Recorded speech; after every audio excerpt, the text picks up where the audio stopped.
എല്ലാവർക്കും നമസ്കാരം. ഇന്ന് നമ്മൾ സംസാരിക്കുന്നത് പണം ഹാൻഡിൽ ചെയ്യുന്നതുമായി ബന്ധപ്പെട്ട ഒരു വിഷയമാണ്. പണം ഹാൻഡിൽ ചെയ്യുമ്പോൾ അതിൻ്റെ പുറകിലുള്ള ഒരു ശാസ്ത്രം എന്താണ്?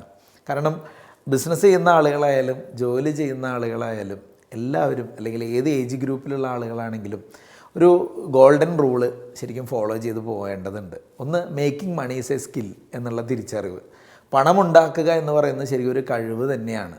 Maintaining money is a discipline. വളരെ അച്ചടക്കമുള്ള ആളുകൾക്ക് മാത്രം സാധിക്കുന്ന കാര്യമാണ് ആ സമ്പത്ത് നിലനിർത്തി കൊണ്ടുപോകാൻ സാധിക്കുക, അല്ലെങ്കിൽ പണം കൈകാര്യം ചെയ്ത് അതിൽ സക്സസ്ഫുള്ളായി മുന്നോട്ട് ദീർഘകാലം പോകുക എന്നുള്ളത്. മാത്രമല്ല, multiplying money is an art. പണം കൂടുതൽ പെരുകുന്ന അവസ്ഥയിലേക്ക്, അല്ലെങ്കിൽ പണം അധികമായി സമ്പാദിക്കാൻ സാധിക്കുക എന്ന് പറയുന്നത് ശരിക്കും ഒരു കല തന്നെയാണ്. പലപ്പോഴും നമുക്കറിയാവുന്നൊരു കാര്യമാണ്, ഈ ലോട്ടറിയൊക്കെ അടിക്കുന്ന ആളുകൾ പെട്ടെന്ന് കയ്യിലേക്ക് പണം വരും. പക്ഷേ ഒരുപാട് ആളുകളെ പിന്നീട് കുറേ കാലം കഴിഞ്ഞ് അവരുടെ വിവരങ്ങൾ പരിശോധിക്കുമ്പോൾ മനസ്സിലാവുന്നത് അവർ പണ്ട് ഏത് അവസ്ഥയിലായിരുന്നോ അതിനേക്കാൾ താഴെയുള്ളൊരവസ്ഥയിലേക്ക് പോകുന്ന സാഹചര്യം കണ്ടിട്ടുണ്ട്. കാരണം ആ പണം എങ്ങനെ ഹാൻഡിൽ ചെയ്യണമെന്ന് അറിയാത്തൊരവസ്ഥ, അല്ലെങ്കിൽ പെട്ടെന്നെടുത്ത പല തീരുമാനങ്ങളും സക്സസ്ഫുൾ ആവാത്ത അവസ്ഥ. അപ്പോൾ ചുരുക്കി പറഞ്ഞാൽ, പണം ഹാൻഡിൽ ചെയ്യണമെങ്കിലും അത്ര എളുപ്പമൊന്നുമല്ല. അതിനും ചില കഴിവ് വേണം, ഡിസിപ്ലിൻ വേണം, അതൊരു കലയായി മാറണം എന്നുള്ളതാണ് നമുക്ക് ആദ്യമായി സംസാരിക്കാനുള്ളത്. ഇനി ഇതിൻ്റെ പുറകിലുള്ള ശാസ്ത്രം നമ്മൾ പരിശോധിക്കുമ്പോൾ ഡീറ്റെയിൽ ആയിട്ട് പോവുകയാണെങ്കിൽ, making money is a skill എന്നുള്ളത് നമ്മൾ ആദ്യം പറഞ്ഞു. കാരണം പണം കൈകാര്യം ചെയ്യണമെങ്കിലും പല മറ്റ് മേഖലകൾ ചെയ്യുന്ന പോലെ തന്നെ അതിന് നോളജ് വേണം, അതിന് സ്ട്രാറ്റജി വേണം, ചില സമയങ്ങളിൽ റിസ്ക് എടുക്കാനുള്ള വില്ലിങ്നെസ് ഉണ്ടായിരിക്കണം.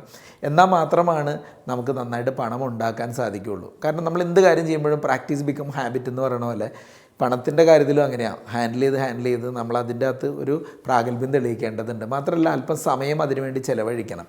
എങ്ങനെ പണം സമ്പാദിക്കാം, എന്തൊക്കെ മാർഗ്ഗങ്ങളുണ്ട്. നമുക്ക് ഇൻകം ഉണ്ടാകണമെങ്കിൽ അതിന് പല ഓപ്പർച്യൂണിറ്റികളും ടാപ്പ് ചെയ്യേണ്ടതായിട്ട് വരും. പല അവസരങ്ങൾ നമ്മൾ വിനിയോഗിക്കുമ്പോഴാണ് നമ്മൾ ഉദ്ദേശിക്കുന്ന പോലെ വരുമാനം സമ്പാദിക്കാൻ പറ്റുക. അപ്പോൾ അതിനെപ്പറ്റി ചിന്തിക്കുക എന്ന് പറയുന്നത് തന്നെ ആദ്യമായിട്ട് നമ്മൾ എടുക്കേണ്ട സ്റ്റെപ്പാണ്. അങ്ങനെ പ്ലാൻ ചെയ്താൽ ഏതൊരാൾക്കും പണം സമ്പാദിക്കാനുള്ള ധാരാളം മാർഗ്ഗങ്ങൾ മുമ്പിലേക്ക് വരും. രണ്ടാമത്തെ കാര്യം, maintaining money is a discipline എന്ന് പറഞ്ഞു. കാരണം തീർച്ചയായിട്ടും ഒരു ബഡ്ജറ്റ് ആവശ്യമുള്ള കാര്യമാണ്. നമ്മുടെ എക്സ്പെൻസുകൾ ട്രാക്ക് ചെയ്യണം, നമ്മുടെ സേവിങ്സിന് പ്രയോറിറ്റി കൊടുക്കണം.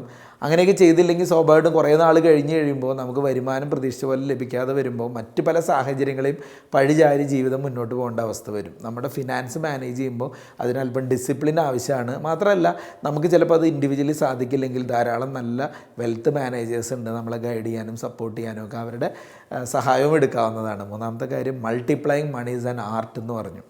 ഇവിടെയാണ് ക്രിയേറ്റിവിറ്റിയും സ്ട്രാറ്റജിയൊക്കെ തമ്മിൽ കൂട്ടിമുട്ടുന്ന അവസ്ഥ. നമ്മൾ എന്തൊക്കെ ഇൻവെസ്റ്റ്മെൻറ്റ് സാഹചര്യങ്ങൾ എക്സ്പ്ലോർ ചെയ്യണം, ഏതൊക്കെ പോയിൻറ്റുകൾ, എന്തൊക്കെ തരം റിസ്ക്കുകൾ എടുക്കണം, നമ്മുടെ ഒരു ഫിനാൻഷ്യൽ പോർട്ട്ഫോളിയോ ഒക്കെ ബെറ്ററായി ഡിസൈൻ ചെയ്ത് ആ ഡിസൈനിനനുസരിച്ച് നമ്മൾ ജീവിക്കുമ്പോൾ, ആ ഡിസൈനിനനുസരിച്ച് ഇൻവെസ്റ്റ് ചെയ്യുമ്പോൾ, ഡിസൈനിനനുസരിച്ച് പ്ലാൻ ചെയ്യുമ്പോഴൊക്കെയാണ് നമുക്ക് വലിയ സക്സസ് ഉണ്ടാവണം. നമ്മൾ പലപ്പോഴും വലിയ അസറ്റ് സമ്പാദനം നടക്കുന്നുവെന്ന് ചിന്തിക്കുന്ന പല കാര്യങ്ങളും അതിനേക്കാൾ മികച്ച ഓപ്പർച്യൂണിറ്റികൾ പണമുണ്ടാക്കാനുള്ളതുണ്ടാവും. അപ്പോൾ അതിനൊക്കെ ഉള്ള എക്സ്പേർട്സിൻ്റെ സഹായം എടുക്കുക എന്നുള്ളതാണ് ഇവിടെ റെക്കമെൻഡ് ചെയ്യാനുള്ളത്. ചുരുക്കി പറഞ്ഞാൽ, wealth is not a number, it is a mindset. സമ്പാദിക്കുക, സമ്പത്ത് ഉണ്ടാക്കുക എന്ന് പറയുന്നത് കുറച്ച് അക്കങ്ങളിൽ മാത്രം കാണേണ്ട കാര്യമല്ല. അതൊരു കാഴ്ചപ്പാടാണ്, അത് ഒരു മനോഗതിയാണ്. അപ്പോൾ അതിലേക്ക് എത്തുക എന്ന് പറയുന്നത് ഏറ്റവും ഇമ്പോർട്ടൻ്റ് ആയിട്ടുള്ള കാര്യമാണ്. കാരണം പണത്തിൻ്റെ സ്ഥാനത്ത് പണം തന്നെ വേണം. എന്തൊക്കെ ആരൊക്കെ പറഞ്ഞാലും നമുക്കറിയാവുന്ന കാര്യമാണ്. പണം എന്ന് പറയുന്നത് നമ്മുടെ മുമ്പിൽ പല ചോയ്സുകളും കൊണ്ട് തരുന്നു. അതാണ് മെയിൻ കാര്യം. കാരണം നമ്മൾ എന്ത് വസ്ത്രം ധരിക്കണം, എന്ത് വാഹനം ഉപയോഗിക്കണം, നമ്മുടെ മക്കളെ ഏത് സ്കൂളിൽ പഠിക്കണം, അല്ലെങ്കിൽ നമുക്കൊരു ആരോഗ്യ പ്രശ്നം ഉണ്ടായാൽ ഏത് ഹോസ്പിറ്റലിൽ പോകണം, എന്ത് ട്രീറ്റ്മെൻറ്റ് എടുക്കണം, ഇതിനെയൊക്കെ കൺസിഡർ ചെയ്യാൻ പണം ഒരു വലിയ കാര്യം തന്നെയാണ്. അപ്പോൾ അതുകൊണ്ട് തന്നെ നല്ല കംഫർട്ടബിളായിട്ടുള്ളൊരു ലൈഫ് ഉണ്ടാവാനും നമുക്ക് പല അവസരങ്ങളിലേക്കുള്ള ഒരു ഡോറുമാണ് ഈ ഫിനാൻഷ്യൽ സ്റ്റെബിലിറ്റി എന്ന് പറയുന്നത്. അത് മാത്രമല്ല, ഫിനാൻഷ്യൽ സ്റ്റെബിലിറ്റി ഉണ്ടാകുമ്പോൾ കുറച്ചും കൂടെ സെക്യൂർഡായിട്ട് നമുക്ക് ഫീൽ ചെയ്യും, നല്ല തീരുമാനങ്ങൾ എടുക്കാൻ പറ്റും മറ്റ് ചലഞ്ചുകളില്ലാതെ. അതുകൊണ്ട് റിച്ച് ആകുക എന്ന് പറയുന്നത് ഓരോരുത്തരുടെ അവകാശം തന്നെയാണ്, തെറ്റൊന്നുമല്ല. നമ്മൾ ആകെ ചെയ്യേണ്ട ഒരു കാര്യം എന്ന് പറഞ്ഞാൽ ആ എളിമയോടുകൂടിയുള്ള ജീവിതശൈലി ഫോളോ ചെയ്യാൻ പറ്റിയാൽ നന്നായിരിക്കും. B rich, be kind and be happy എന്നുള്ളതാണ് പറയാനുള്ളത്. അപ്പോൾ പണം സമ്പാദിക്കുക, കൂടുതൽ അവസരങ്ങൾ ഉപയോഗിക്കുക. Thank you so much.